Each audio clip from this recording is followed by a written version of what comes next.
Now I'd like to introduce our speaker. The first of our speakers, Annie Ellis, is a 12-year survivor of recurrent ovarian cancer and a 6-year survivor of breast cancer. Annie serves the ovarian cancer community in many ways as a research advocate. She's part of SHARE's survivor presentation at the 2008 Society of Gynecologic Oncology annual meeting, and her work has been presented in plenary and poster sessions at SGO as recently as this March. Annie provides peer support through SHARE's Ovarian Cancer Helpline and New York Presbyterian Columbia's Woman to Woman program. I'm going to turn it over to Annie. And just in 1 minute, Annie, I want to make sure that they can hear you. Okay, Annie, go ahead. Thank you, Savannah. And next slide. Okay.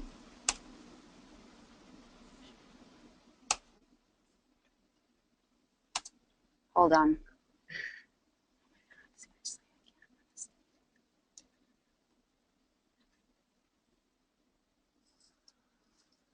Okay, go ahead. Yeah. Thank you. Thank you so much, Savannah. I'm so excited to be here today, and I'm really excited to celebrate 20 years of ovarian cancer research advocacy. Here's what we're going to go over today. We are going to talk about the early days of ovarian cancer research advocacy, some of our pioneers, discuss what research advocacy is, and then probably the most important part of today, I think, is Gwen Harding-Peets, Debbie Polinsky, and Jessica Safran will share some of their experiences as research advocates. We're going to have a little conversation and time for some questions and answers. But as Savannah said, we are trying a couple of new things today, so please be patient if we run into a little technical difficulty. Next slide. Can I have the next slide, please?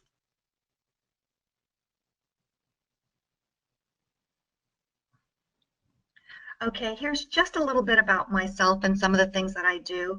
I'm really lucky to have had amazing opportunities to serve the ovarian cancer community as a research advocate, but I do want to say I didn't get here by myself.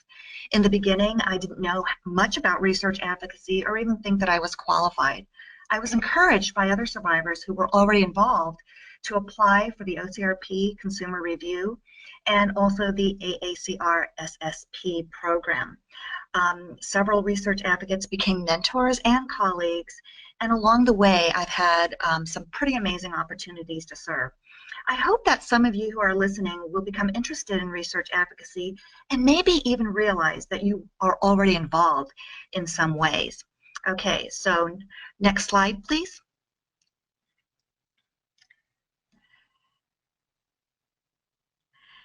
So here's a poll.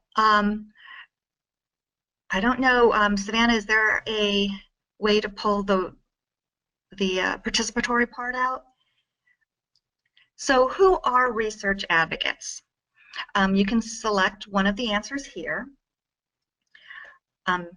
Is it someone who's had cancer or a caregiver or an advocate? Are you connected to the ovarian cancer community? Do you want to make a broader impact? Are you curious about the science behind cancer and the treatment? Or all of the above?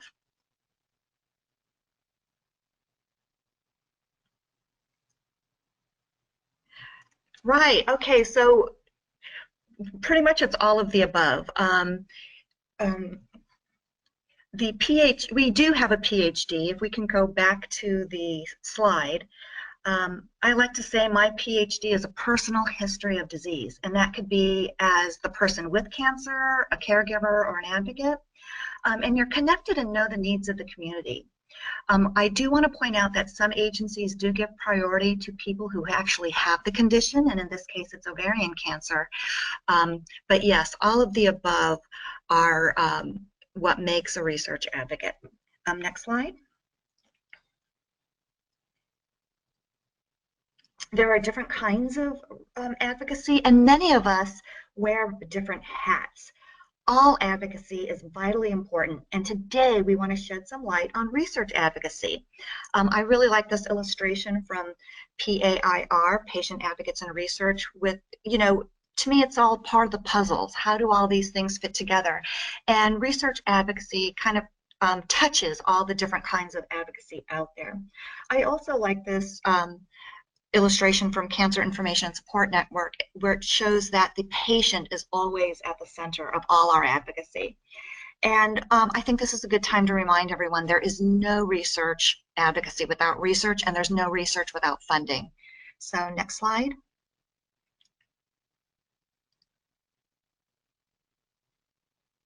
So it's really important that everyone remains active in supporting research funding, and here are three fantastic organizations who are watching what is happening with cancer research funding and policy issues.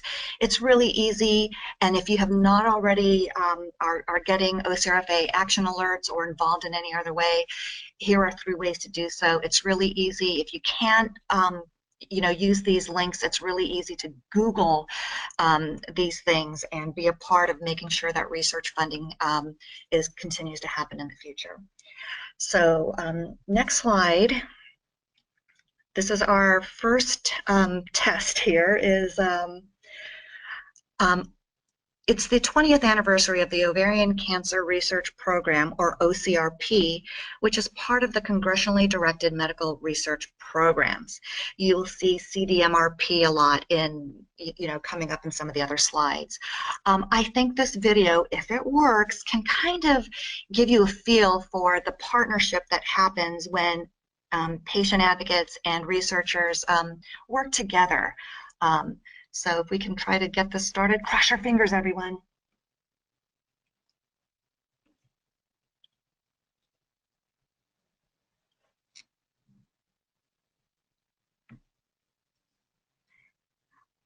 Oh, it's a really nice video. I hope it works.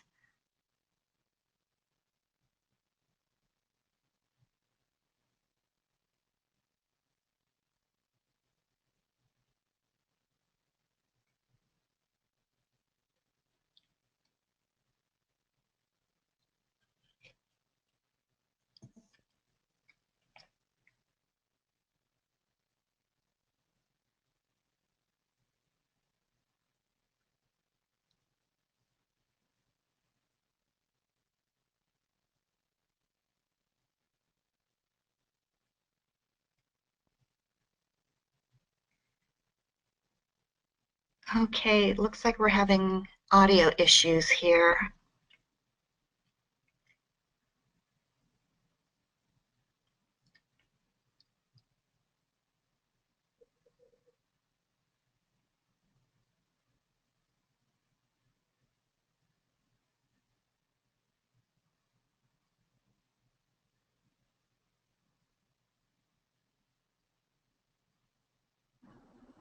Okay, so I just want to say that you can access this video on your own personal computer after and watch it. It should work from the handout section, and if not, then just email us and we'll send you a link, and it's accessible. So I apologize, it won't work in this format. Okay, let's move on to the next slide.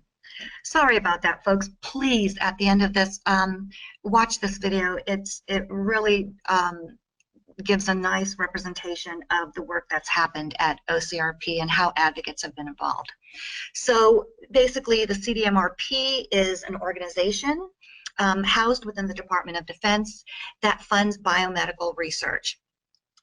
In 1992, the breast cancer research program started when the advocates went to Congress and requested that. And in 1997 is when the ovarian cancer research program was added. And since then, CDMRP does include a lot of different research programs for different cancers and different conditions. And they're all related to military relevant areas and the health and safety of the troops. And again, 1997, we were pretty early in the mix, and I think that's a wonderful thing, and it speaks to the advocacy movement that we had. Next slide.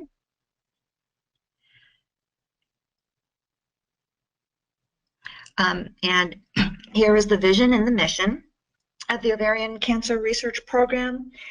They're very There's very active consumer and patient involvement at every step of the way.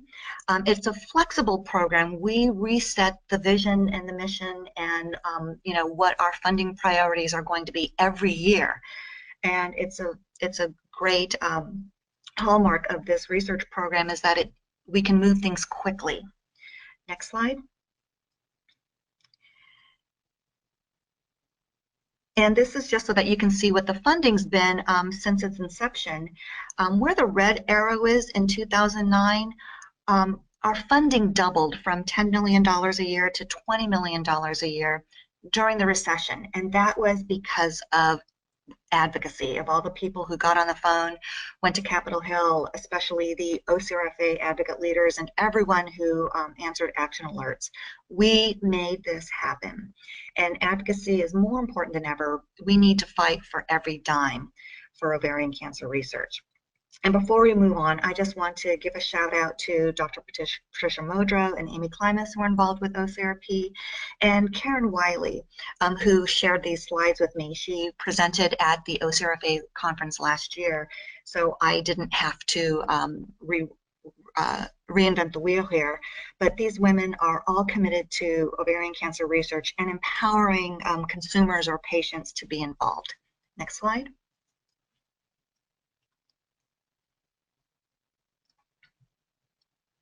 So here are some of the early advocates. I want to say thank you to Pat Goldman for these great photos. Several things happened in 1997. Conversations newsletter, which was run by Cindy Malassa, who from Texas in the upper left-hand corner. She was a registered nurse who was pre-internet. The Conversations newsletter was a snail mail letter, and it got different organizations and people with ovarian cancer connected before being connected on the internet was a very popular thing. In the upper right hand corner is Pam Faber from Overcoming in Indiana, and in 1997 or 1996 they had a town hall meeting which brought many of these women together for the first time, and they got to meet, and DOD OCRP had been funded, and they also got together to, they were invited to a meeting to help get patients involved with that, and also founded the Ovarian Cancer National Alliance, which merged with OCRF and is now OCRFA. But it was like the stars aligned, and these women who were children of the women's movement were able to network and get things done, and made sure that the ovarian cancer community had a collective voice and was represented at the national level. The next slide. Now, we don't have time to honor all the research advocates there ever were, or all the ones who are currently serving now, but I do want to acknowledge our pioneers, the research advocates serving in the late 1990s, 97 and 99 to be specific. I'm sure we're missing a few, but here is a start. The first OCRP programmatic panel and the consumer peer reviewers. I'm sure a lot of these names look familiar because they were on the prior slide, and some are still serving today. Next slide. And I do want to point out just a few people. Ann Coker was the first OCNA executive director and was very active behind the scenes. If you have time to Google her name or even look on OCRFA's website, there's a new Coker fellowship for policy, and it tells a little bit more about her life. Pat Goldman was the first OCNA board president, also deeply involved. She was on the OCRP integration panel for a long time and currently serves on the NCI IRB. Susan Butler, one of my favorites, involved with Rhonda's Club in Greater Washington. This is my favorite picture. Susan acted as a patient escort for President Obama on his first visit to NCI. And Cindy Malassa, who I said earlier did the Conversations newsletter.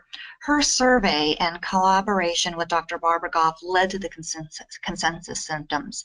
Before this happened, the medical textbooks said that there were no symptoms for ovarian cancer research. And so she did retrospective work with a survey asking ovarian cancer survivors about their symptoms. They sent out 1,500 surveys and 1,725 surveys came back. It's really unusual for more surveys to be returned than was out. But also prospective studies, which you can look up here, also validated these symptoms. Next slide.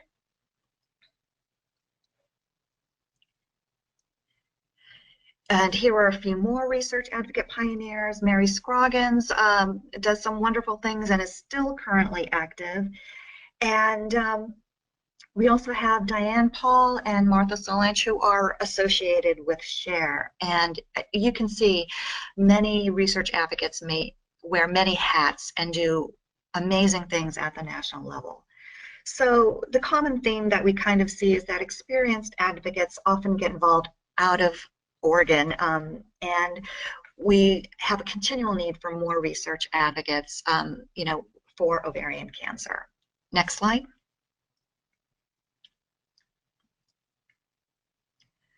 So thank you to all of the research advocates who paved the way and everyone who is currently serving. It's very important work, and some of you may be participating in research advocacy without even realizing it. So what exactly is research advocacy? Next slide.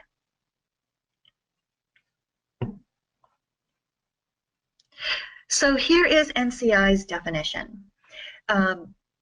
We bring a unique viewpoint, and we bring a human face to cancer research and provide critical feedback and insight. Next slide.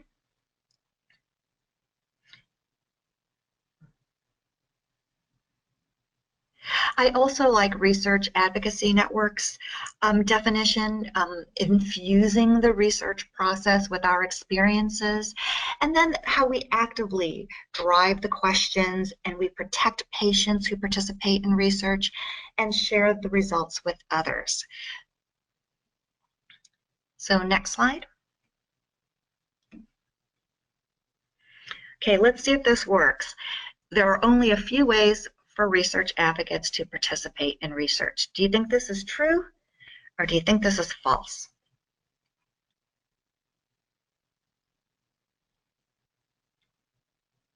Give you a few minutes, see what our answers are.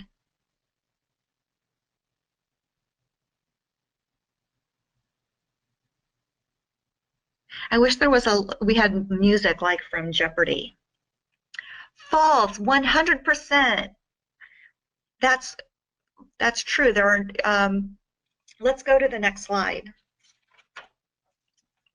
We can't fool anybody here. So Mary Scroggins shared the slide with me, and I want to thank her. But here are some samples of how to be involved. The top of the slide pretty much is more directly involved with researchers on review panels or on in other programs. And towards the end, these are indirect involvement. Maybe someone is explaining research in support group or while lobbying. And there are just so many different ways to be involved. They practically run off this slide. So let's try to break this down a little bit more. Next slide, please.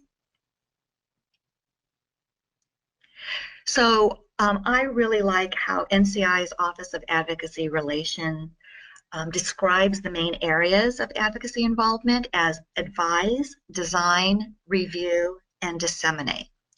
Next slide.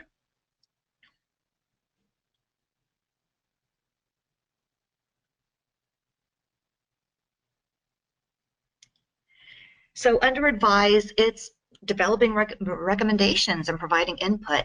It can be institutional review boards, speaking at panels. If you click one more time, some other examples will show up. Now the other examples are mine, that I've added. Everything above other examples is directly from NCI. But it can be, serving as an advocate at a meeting with industry or pharmaceutical companies and in different ways. I know we have current advocates who worked on some guidelines recently for neoadjuvant therapy and a very important ovarian cancer report. Next slide. So design, this is helping to design the research, identifying the barriers or saying how things can be easier for patients to participate in clinical trials. And if we can get the other examples. And sometimes it's going a step further, as advocates even participate in the research projects as members of research teams. This can be integration into various committees or even the project steering committee to being a co-investigator with the PI, the primary investigator. So some of these examples are different consortia, the Stand Up to Cancer Dream Teams, and PCORI, Patient-Centered Outcomes Research Institute, actually mandates that patients be involved in the actual research. Next slide.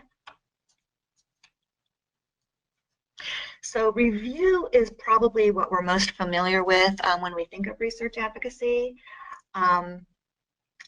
It's reviewing the proposals and research projects. It's kind of involves some heavy lifting and a lot of reading, if we can get the other examples.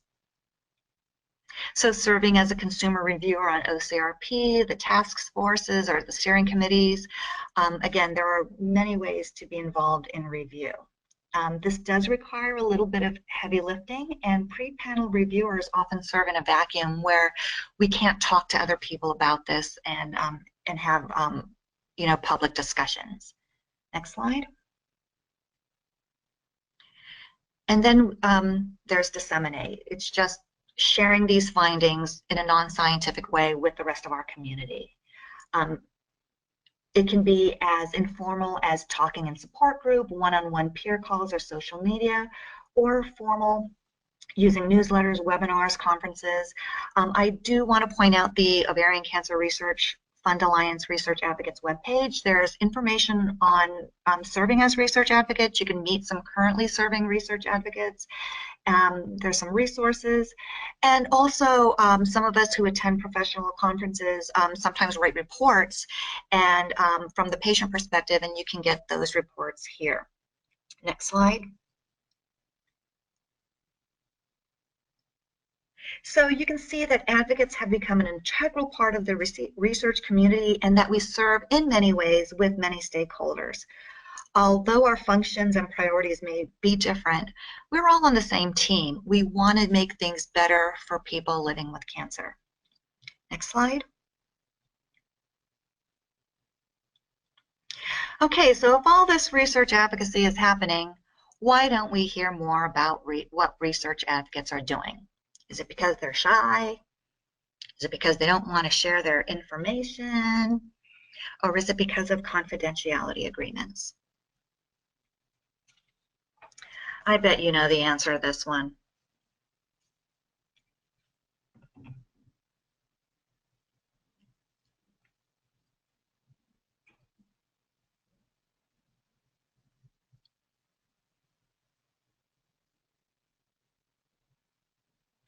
Yep, 100%.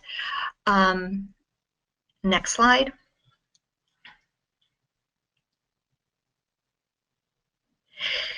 Yes, there are some ways that serving as a research advocate can be very public, and that you can follow on social media. People can write blogs. We tweet a lot when we're at scientific meetings, but we don't hear much about what goes on behind closed doors, because some research advocate activities are subject to the same confidentiality rules as the scientists on the panels. We sign confidentiality agreements, and some of them are lifelong. So I remember one of my very first panels that I sat on to review, being very excited about something I read, and it's actually a part of a very big, important project that's happening now, but I can't tell you what it is, and I can't talk about it because I can't tell you that I saw that years and years ago because of a confidentiality agreement that I signed. I can talk about the project, but not about that panel. In addition, regulatory and review panels often require conflicts of interest screening before somebody can serve. Regulatory, such as the FDA requirements, are especially strict. We have to avoid actual and perceived conflicts of interest. So depending on the situation and the relationship of a conflict of interest, either you can't serve on the panel or you have to leave the room and don't vote on certain issues. So we have several research advocates who will share their experiences in a way that do not violate confidentiality or create a conflict of interest. So I am really excited to have this portion so that you can hear a little bit about how research advocates have served. First, we have Gwen Harding-Peets. Next slide. Okay, do you want me to go ahead and dive in? Yeah, Gwen, you're in now. Okay. You can see a little bit of a brief overview of who I am right there. But I wanted to say that my first source of hope when I was diagnosed was remembering that statistics don't apply to individuals, that I was going to go into remission, be cured, or whatever, independent of what the 1,000 cases shows. That sustained me through the first line treatment, but after I got to my first remission, I felt the need to stay proactively informed that it was likely to return, which it did. I was also wanting to monitor advancements in treatments because my mom was struggling with this disease also and had already participated in a number of clinical trials. In an attempt to connect with other survivors, I ended up volunteering with Share's Helpline, and it was through them that I learned of my first research advocacy opportunity. That is serving as a consumer advocate and ultimately as a mentor on the Congressionally Directed Medical Research Program, otherwise CDMRP, the Ovarian Cancer Research Program, OCRP. The two things that drove me to embrace that opportunity was the need for hope and the need to give back. It gives me a tremendous source of hope to know that there are dedicated scientists out there working hard to understand this disease and to find better treatment options for us, and that we have advanced our understanding even if we haven't hit that solid home run with treatments yet. I've served on a number of the OCRP panels where my role isn't to evaluate the scientific merit of a proposal, but rather to look at it from a patient's perspective and evaluate how successful or how its success would impact our community. And it's very daunting to go into that first panel review. I worried that I didn't have anything substantial to contribute, but I quickly realized that sometimes scientists have never met a real person with the disease, and their excitement of understanding the science, they've overlooked how their work would be implemented with real patients, and that's where we come in. Sometimes it's a matter of expressing our frustrations with incremental improvements, such as an increase in a progression-free survival of a couple months or even just weeks as the target for success. Other times it's giving voice for the rarer forms of ovarian cancer to encourage research in those areas as well. So when we're acting as research advocates, we're not acting just for ourselves, we're acting for our entire community. Sometimes it's educating the panel on what it's like to have some of the side effects, that when a proposal dismisses them as being acceptable, or perhaps they shouldn't be viewed as nonchalantly, that quality of life is important. Or that in some cases the side effects may actually be very acceptable to the patient population, even though the average person who's not experienced with cancer may not see it that way. And perhaps maybe those proposals, their scores shouldn't be diminished because of that. I now serve as a patient advocate on CPRIT, which is the Cancer Prevention Research Institute of Texas, the product development panels, where the proposals are not limited to just ovarian cancer and are closer to clinical implementation. And as such, it's not just scientists that sit on those panels. They additionally include things like venture capitalists, regulatory experts, etc. And that's provided a lot more understanding of this overall process of how a drug gets from the conception all the way out to the market. What has impressed me about all of my experiences, though, is how much our voices as consumers or patient advocates are appreciated, respected, and carry a lot of weight in these discussions.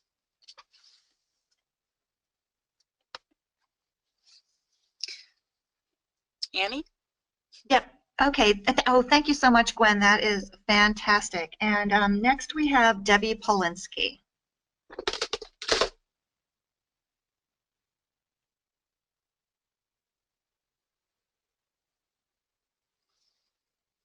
I'm being heard okay? Okay. Hi, I'm Debbie Polinsky. Is everyone hearing me okay? Because I'm actually at the share office. Oh, okay. This year, hi. This year I'm pleased to celebrate my 10th anniversary since the diagnosis in December '06, and I'm one of the fortunate ones who has not recurred in this time.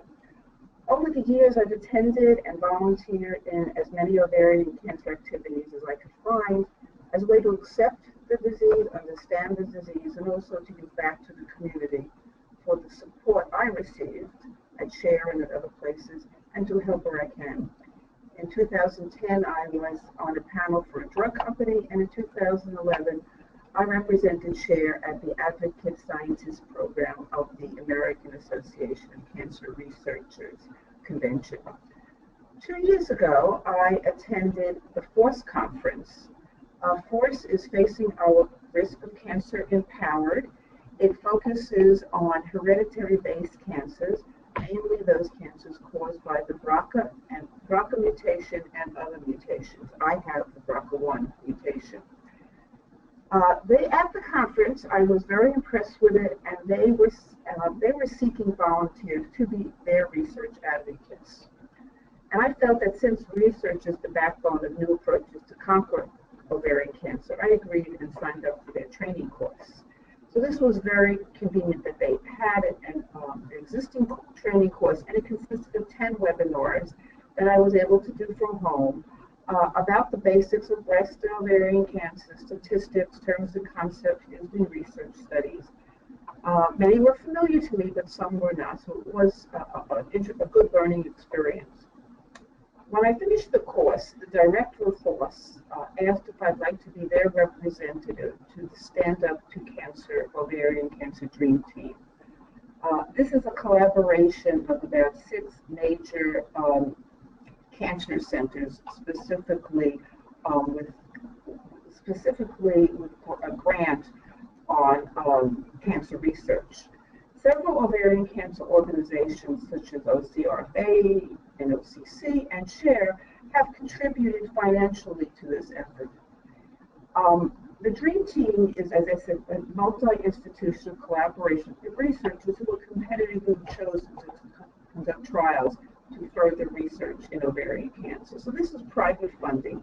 It's not government funding. This particular team is especially looking at hereditary risk cancers.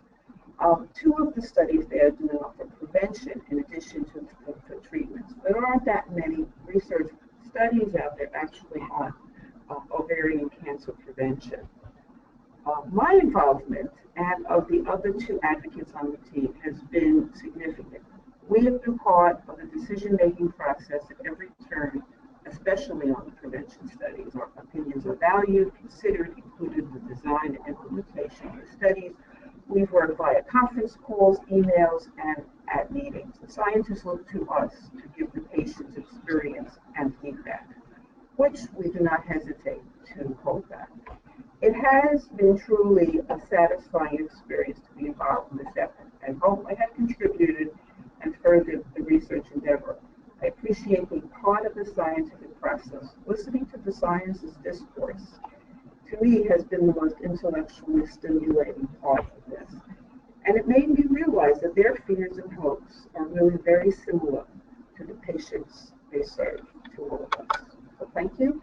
And thank you, Annie, for putting this webinar together. And thank you, Share, for hosting it.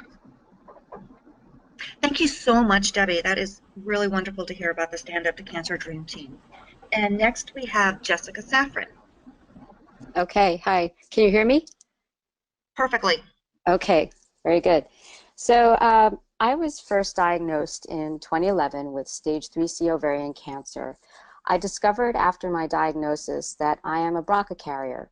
I've had 3 remissions, and after 3 lines of chemo, I tried a PARP inhibitor, which worked for a short time. I'm now facing the reality that my disease has become platinum resistant and that my cancer has become chronic. As a result, I'm anticipating being in some form of treatment on an ongoing basis. I've always been someone who needs to know all the information, no matter what it is. I also think that being aware of all of my options, including understanding what kind of ovarian cancer treatment research is happening, has helped me stay alive. I sort of fell into patient advocacy out of the sheer necessity to advocate on my own behalf to my doctors.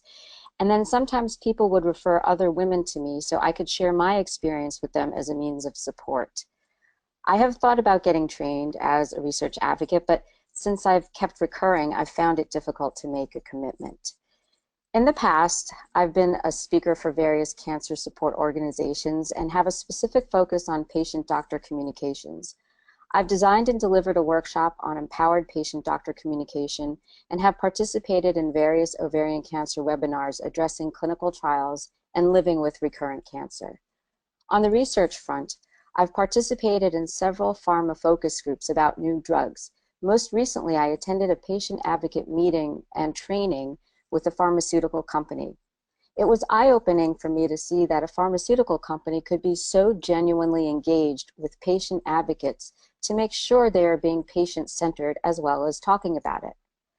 I've been trained by a pharma company as a patient ambassador, and part of that role includes providing feedback on educational and marketing materials that make the science of a new drug understandable. I like being involved in the dialogue about new drugs and patient materials and being in a position where a pharma company seeks and values my feedback. As a result, I've learned about the drug development process, and I've learned that researchers deeply care about helping patients, but need patient input to make sure that the definition of successful treatment is the same for both researcher and patient. There hasn't been much patient-pharma communication in the past, but that's beginning to change, and I think there are more opportunities for patients to get involved in these areas than there's ever been before. So as a newer research advocate, I have a few questions for our panel. So I would like to transition into that, if that is okay. So my first question for our esteemed panel is, how does someone know if they are ready to serve as a research advocate? I'm going to ask Gwen to take a stab at this first. Basically, you need to be willing to represent the needs of the entire ovarian cancer community and not just your own. You need to not be afraid to plow through proposals which you don't really understand initially because there's all sorts of science there, but that you can pick out the salient features and how they would impact our community. You need to have good listening skills and are able to weigh what others on the panel are saying. And you need to have good communication skills, both verbally and written. And you need to be committed to spending the time needed to give proposals a fair and just review. And you need to have an open mind and not tied to some of the layman's dogma that we sometimes hear kind of rattling around amongst ourselves. That's great. And I think I'd like to add that it's helpful to be resourceful. Are you someone who's searching beyond the headlines and maybe reading the abstracts and even the full paper? Are you asking questions? An example that I kind of like to give is, are you shifting away from, everybody needs to get an annual CA 125 to starting to explain to other people about general population screening and high risk screening, and are you starting to understand sensitivity and specificity? Do you understand that ovarian cancer is complex and that there isn't a one-size-fits-all kind of answer? And recognizing that all research is important, even if there's no personal benefit to yourself. Yeah, I'd like to, this is Debbie, I'd like to also add to everything that Annie and Gwen had said. I agree with that. I also found that having met many women with ovarian cancer, both in support groups, at the annual conferences to have a good sense of the social worker that cases out there, to have a broad understanding of the different types of ovarian cancer and how it affects people differently. I have found that to be helpful as we go through this process, to have a good understanding of how it impacts different individuals, the different types of ovarian cancer, the treatments available. So the personal experience of knowing and having spoken to many ovarian cancer patients has helped me. Thank you. That's great. I have another question. Is there training available? Yeah, there's actually several sources of training. Sometimes, like as Deb talked about, when she joined the team with Force, they actually had their own. There's various webinars and materials provided by a lot of the reviewing organizations. Like, for example, when I started with the DoD OCRP reviews, there's training on how to use the programs that we need to post our results or our thoughts. There's training on how to write our reviews. In terms of understanding more about the science, there's all sorts of places where you can find information about that. SITC, which is the Society for Immunotherapy for Cancer, just started a section on their website that may be of interest to some of you, that teaches you about some of the basic immunology so you can understand the gist of some of that. Mentorships is also another way that you can learn about how to do these things. I've served as a mentor for other advocates, again on the OCRP panel and informally as well as on CDMRP. Then you have organizations like RAN, which Annie mentioned earlier, that has a whole host of programs that you can listen to for free that will help you organize your thoughts and understand what you're reading. Great. Deb, do you have anything to add? In terms of Training? Shared just had the 10 webinars, and that was helpful. Having some familiarity beforehand with statistics, I took courses like that in college and graduate school, so we did bring back some of that material. I think there is some self-teaching to start to read journal articles, to try to plow through those and see what you think are the important parts, because that's really where the end of the research studies many times result in the publication of articles. So to look at articles that are of interest to you that may have come out of some of these researchers before, to look at the abstracts of those articles, I think that could all be specific to the research team that you're joining. I think if I had done that and was more familiar with some of the researchers on the team, I would have come into it with a little head start than I did. Okay, Annie? Yeah, these are all good sources of training and information. Again, some advocates will hit the ground running if they have a science or medical background. I personally learned on the job using materials found on the NCI website, research advocacy networks. AACR has a lot of good advocate materials as well. And I think one of the things is don't get too hung up on training. We're not there to be an expert on everything except being, the patient experience. If your particular, how you're serving has a focus, then it's okay to, kind of review a little bit on that area. But please, nobody out there feel that you have to know everything about everything before serving as a research advocate, because I certainly did not. Well, what other resources besides training have been helpful to you? I've attended some of the professional conferences and symposia, also the conferences or the day-long classes, the survivors classes that the SGO or the Foundation for Women's Cancers puts on that goes around the country. It's a free full-day immersion into some of the ovarian cancer issues. I read peer-reviewed journals, materials that are reputable sources such as NCCN. I get email alerts. I've set it up so that Google and some of the other websites will give me email alerts when new advances are coming out or some really hot paper might be coming out. There's a lot of webinars that teach us about different things. Online discussion groups and survivors.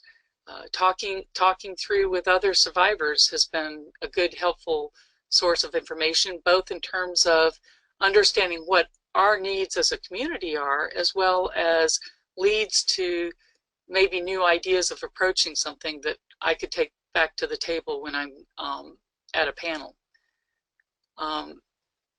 But again, one of the things you have to always be mindful of is if you're serving on a research panel, and even sometimes in some of the research directly, there is a confidentiality issue that you have to be mindful of and not be talking about with other people outside the framework of that responsibility.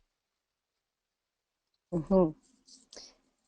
Anyone else to add? What other resources have been helpful to you? Yeah, having a mentor and other advocates has been really helpful to me to get a broader perspective of how the system has changed in the past, or how research has evolved and how how thinking about a particular issue may have changed along the way. Having that broader perspective has been very helpful to me.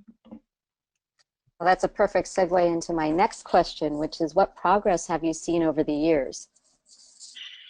Well, one of the big things I've seen just in the 12 years I've been around is that more and more patient advocates are being incorporated into the research review process, from helping to establish priorities, reviewing proposals, as well as actually helping to steer the research once it's underway. There's also been a shift in understanding that treatment is, in terms of what treatment is more likely to work with a person, meaning that a lot of research is now focused not on just saying, okay, let's come up with a drug that can kill ovarian cancer, but okay, this seems like a possible drug, but which kinds of ovarian cancer is it likely to actually target, so that we can make the best use of the drugs as they're developed. I've also seen greater sensitivity to the concept of quality of life, and that side effects aren't just something that can be poo-pooed. And I also see the focus on more targeted therapies and immunotherapies. Oh, good. Go ahead. Who else? I'm excited about being more multi-institution, cross-disciplinary. Can you guys hear us? Yeah, I think you can hear us. Hi, it's Deb. I think a lot of progress is there's a lot more awareness about ovarian cancer. I think it's more out in the media, and people are less afraid of it, that there is treatment, and that it isn't the silent killer that people once thought it was, that as soon as you're diagnosed, it's it's too serious to be treated. So I think in the general population there has been improvement. I did want to say one thing about being a research advocate. We had a little technical glitch here. Is again not to be afraid. We don't want to overwhelm you that it's complicated and it's very time consuming. You can really go into this and see how much you want to be involved and see which programs you want to be involved with. They're very different, as you've seen, and just sort of stick your toe in the water and give it a chance, and you may find that you like it. So I think if someone has the time and the interest in doing this, to look around and see where you can contribute. I think there's a place for a great many people. Okay, I may have taken off conversation, but we can get back. I'm sure we can get back online. Thanks very much, Deb. Annie, you Yeah, no, that's a very important point. Thanks, Deb. I'm glad your microphone is working a lot better. Yeah, so it's multi-institution, cross-disciplinary collaborations in research. You know, before people were just working on things independently and not knowing what was going on in someone else's lab. And now that people, more scientists and researchers are talking to each other and working on collaborative projects like some large consortia and the Stand Up to Cancer Dream Team, we're going to see progress happen a little bit faster. It still doesn't feel fast enough to many of us, but it's faster than in the past. And technology has brought a lot of new insights and revealing things that we just didn't know before. I mean, since I was diagnosed, it was revealed that some ovarian cancers start in the fallopian tubes. It was information we didn't have before, so no wonder, you know, we don't have a screening tool or a test for early detection, because until, you know, not too recently, we were looking at the wrong organ. So that's very important, as well as companion diagnostics. So what that means is not only do we have a treatment, but we have a test to go with that treatment to see who this will, you know, be most likely to help. And as Gwen mentioned earlier, there is more research happening in the areas of survivorship and quality of life. And how is advocacy important going forward? It helps to keep our disease on the forefront of the minds of scientists and funders of research. And it gives us a voice directly in the areas of research that are most important to us. Debbie? I think, what was the... Can you repeat the question? Yeah. Sorry, we had Sure. How is advocacy important going forward? Well, I think it keeps the issues on the table. Without this ovarian cancer advocacy, we've had 20 years of it, ovarian cancer would not have the research status that it has. It would not have all this funding. We would not have made the breakthroughs that we have. So advocacy in general nowadays is very potent. I think it keeps the ball up in the air, and it unites us as a group, and it gives us an agenda to work on. So it's really a catalyst for going forward. The scientists appreciate the patient population. They feel connected to it. They feel that they're actually helping individuals. I try to bring individual situations to them so that it brings it down to the patient level. So it is important. I think the research would not be as dynamic, as exciting as it is today without the patient's involvement.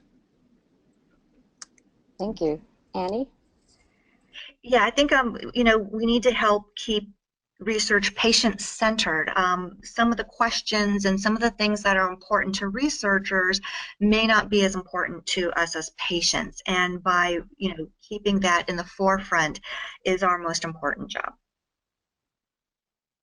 Great. What about any challenges moving forward? Well, go ahead, Debbie. No, the challenges are that a lot of the work is technical, and I'm not a scientist. I'm not a biologist. I wasn't a biology major in college, so a lot of this is I have to see what I need to know and what I don't need to know. So it is a technical scientific world that we're entering, and we have to be able to parse out what's going on. And that could that's one of the challenges that I find, is that when the scientists really get into it, it's hard to hear. You have to listen very carefully and know what you're looking for to follow them. And I'm going to wrap up this conversation part of it, because we are running out of time, and we do want to take a few questions from, if any have come in. We do need more research advocates, and it is a challenge to keep up with the constant flow of new information. And as just a reminder, we don't need to be experts and know every detail, but a general awareness of what is going on is very, very helpful. We were planning to try to cover a couple of tips for new research advocates or those interested in research advocacy, but they will be included in a handout that will be made available at the end of the presentation. So Savannah, did you want to take over for this part? Yeah, so a couple of questions. What's for Gwen, what's the hardest part about preparing for a review panel? Well, the first time is just having the confidence to do it, because the first time you do it, you have to come up with your review without knowing what anybody else's, any of the other reviewers are thinking about. So you got to have the confidence to hit that button to say submit. That was hard the first time. But the other thing is it's difficult sometimes to wade through some of the science. Even though I have a science background, that doesn't mean I understand all of the proposals or even half the proposals. But what it does mean is I have to sift through enough to understand, again, the salient features of it, to understand how would this actually work on a patient. So I guess that kind of keeping up with all the information, the new ideas that are coming along, but it also keeps me excited about it. Thanks, Gwen.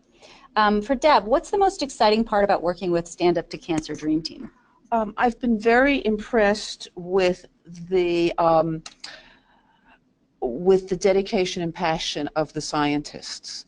Listening to them come to some decision-making process about why they want to do a trial this way or that way, or should they see some results and should they change it, and should they change the dosage, should they change the timing, should they add this or add that. So really what I'm calling the intellectual discourse at a very high level, and to me that is very exciting. The two prevention studies I'm working on where the advocates really feel as full partners because it isn't that scientific. Their perspective and their willingness to accept our input has really been, because these are really eminent scientists, the heads of their departments, the heads that really at the head of the doctors, the researchers in this country, and they're listening to us, and I found that very exciting. Thanks, Deb. For Annie, can only survivors be research advocates? Actually, no. I do know of some wonderful advocates who are not survivors who are serving as research advocates. And also, I know of some organizations where caregivers serve. However, there are certain organizations such as OCRP and perhaps a couple of functions at NCI where a priority is given to somebody who actually has ovarian cancer, because the feeling is if somebody can, you know, with the condition can be at the table, that really makes the most powerful impact with the researchers. Thanks. If anybody else from the audience has any questions, now is the time to submit them. So a couple more questions for Gwen. How much time does it take to review applications? I'm slow at it. It takes me a lot more time than what they initially told me it would, but that's because I'm really wanting to do due diligence and be fair about what I'm reviewing. And the other thing I found is that, you know, my first pass at a proposal, it's not like I just know immediately, is this a good proposal or bad proposal? Sometimes I have to mull it over for a while and, you know, let it go a couple of days and come back to it and say, oh, okay, now I see it from a different perspective. Usually when they assign proposals to you, at least the two organizations I do it, you have at least a month, if not more, to review them. And so you can pace out your time whatever way you want to do it. And I tend to try and use as much of the time as I can that I don't hit my submit buttons until almost the deadline. But one thing I will say, it's important if you're going to be an advocate, you do need to make a commitment to actually doing the work and submitting the reviews and whatever other tasks they assign you. That it's important that you have integrity when you agree to do something. Yeah, and if I could just add to that really quick, as over time, it has gotten easier and faster. The first one is always the hardest, but I will tell you that I spend more time in reviews on the ones that I'm leaning against, that I don't want to rate highly. I want to make sure that I'm understanding and giving it a fair shake, because what if this is the one? I don't want to, you know, poo-poo it and not give it a chance. Thank you. One last question. Annie, why don't you take this one? If someone's interested, what's the first step? I think there's a couple of things you can do. I think Gwen mentioned earlier is talking to research advocates who are already doing the work, kind of looking at some of the organizations that we've listed in opportunities and see if this is interesting to you. One thing that everyone who does this, or most everyone, especially if you're doing a review, will need is kind of like a resume, like an ovarian, you know, how you're connected to the community, how you've been involved. And if you start writing out the activities that you've been involved with, not necessarily research activities, it will help you get started when you do have to produce a resume to apply to some of these programs. And I would just add too, like being on this webinar could be, you know, Right. any webinars or educational programs that you've participated in, I would think would count. Oh, absolutely. Those survivor courses that are out there, any way that you have used, anything, any resource you've used to learn, if you've gone to the NCCN guidelines on your own or anything like that. And also any support groups or any other like online groups that you communicate on, because the other thing that they're wanting people to do is to be able to disseminate information about what they're doing, not the details of the proposals, but for example, I've recruited several people for the CDMRP, OCRP panels, and so by communicating back and forth with people and talking about with people, you know, like I talk about it in my support group, and you know, occasionally I'll get somebody who's interested, and then I can tell an organization to sponsor them.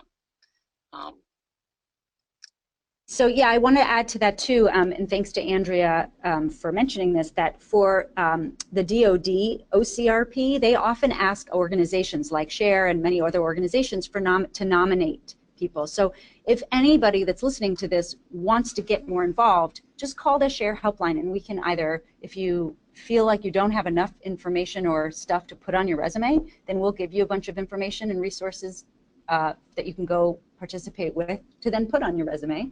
And then also we are happy to nominate anybody that, you know, if you get involved, and you know, you can help get support from people that are answering our helpline.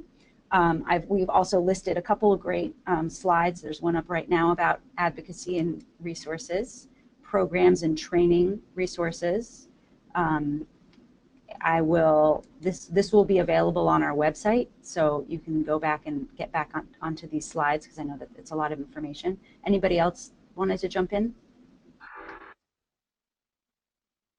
Yeah, and just these are an incomplete list of resources. We're not listing any private or pharma supported or, you know, run type of training or resources, just mostly from advocacy organizations and government organizations.